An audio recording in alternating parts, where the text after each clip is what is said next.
दोस्त, आप लोग कैसे हैं? आशा करती हूँ आप लोग बहुत अच्छे होंगे। चलिए हम लोग आपके ईवीएस की क्लास लेकर आ गए हैं।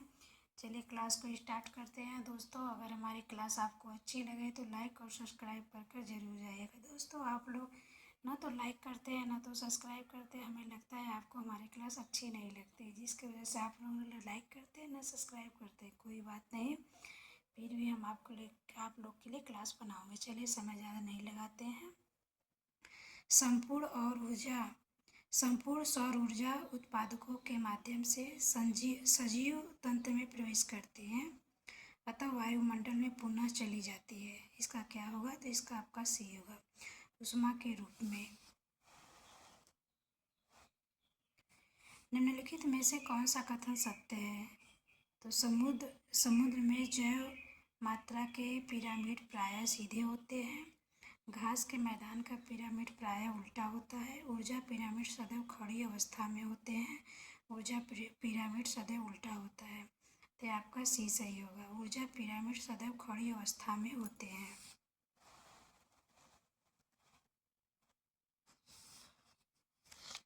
किसी आहार श्रृंखला में प्रत्येक स्तर पर उपलब्ध कार्बनिक पदार्थों की औसत मात्रा जो कि उपभोक्ता के अगले स्तर तक पहुंचाती है, इसका कौन सही हुआ? तो इसका डी सही हुआ, 10%।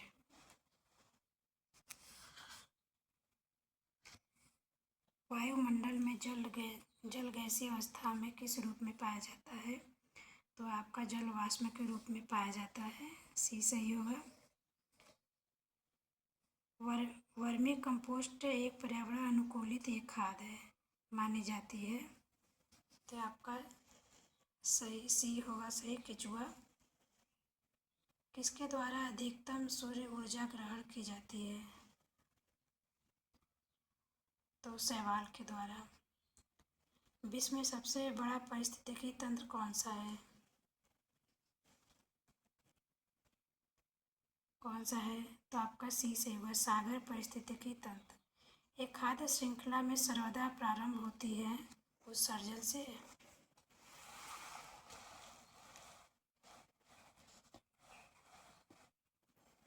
उत्सर्जन से, अवशोषण से, प्रकाश संश्लेषण से कि श्वसन से? तो इसका सी सही होगा। निम्नलिखित में से कौन एक गैसीय प्रकार का चक्र नहीं है? कार्बन चक्र भी, ऑक्सीजन चक्र, फास्फोरस, नाइट्रोजन। कौन सा? तो इसका डी होगा, नाइट्रोजन चक्र नहीं है। दोस्तों, ये क्वेश्चन बीपीएससी में भी पूछा गया था। बीपीएससी जो टीचर का एग्ज़ाम हुआ था उसमें पूछा गया था। भारतवर्ष में कितने वर्ष तक बायो पेटेंट प्रभावी बना रहता है? तो इसका 20 वर्ष होगा, 20 सही होगा, 10वां का। एक पारिस्थितिकी तंत्र में ऊर्जा प्रवाह किन कानूनों के अनुरूप होता है? तो ऊष्मागतिकी भी सही होगा।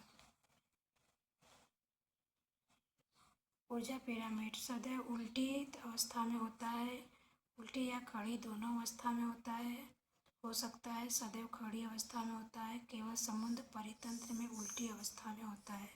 तो इसका सी सही होगा, सदैव खड़ी अवस्था में होता है ऊर्जा पिरामिड।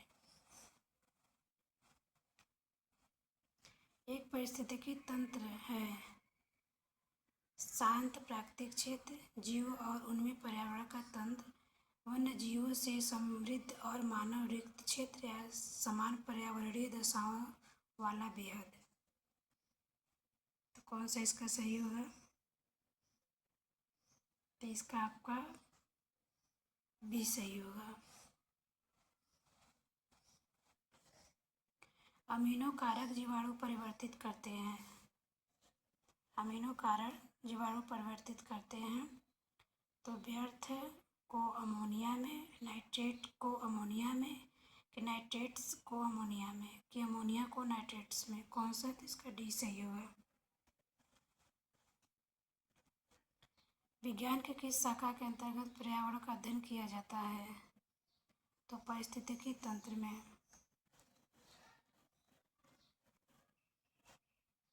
प्रकृति की क्रियाशील इकाई कहलाती है, तो आपका सी होगा, पारितंत्र। खाद्य पिरामिड का आधार बनता है। खाद्य पिरामिड का आधार बनता है।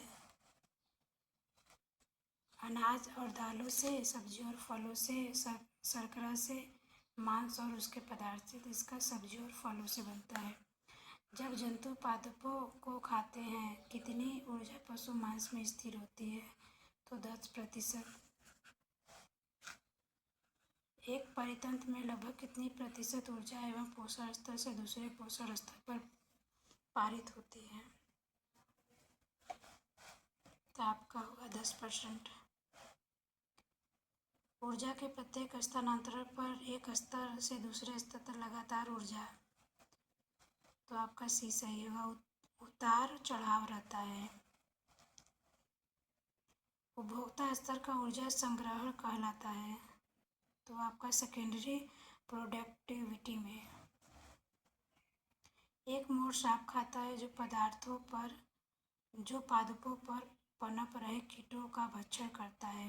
मोर। तो आपका खाद्य स्तूप का शीर्षक कहलाता है। भारत में मीथेन का एक बड़ा स्रोत है। तो आपका धान का खेत होता है। ABBPSC में पूछा गया था 1 से 5 वाले में। किस पारिस्थितिकी तंत्र का जैव भार बायोमास अधिकतम है? तो घास भूमि का।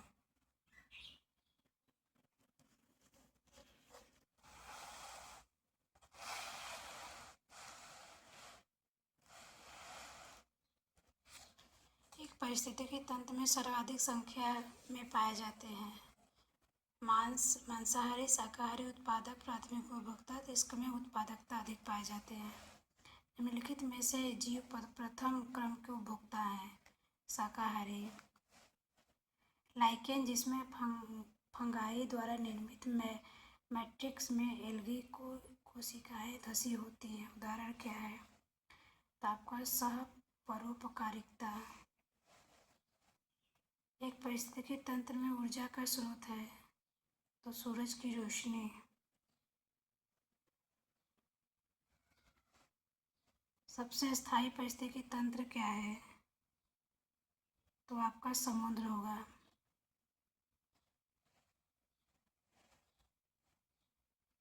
जलीय पारिस्थितिकी तंत्र में अपघटक के उदाहरण हैं? तो आपका जीवाणु व कवक। दोस्तों, आज की क्लास में यहीं तक। अगली क्लास में और हम क्वेश्चन लेकर आपके लिए आएंगे EVS का। दोस्तों, ये सब किसी न किसी एग्ज़ाम में आए हुए हैं। दोस्तों, हमारी क्लास अच्छी लगे तो इसे लाइक और सब्सक्राइब ज़रूर करिएगा। नमस्कार दोस्तों।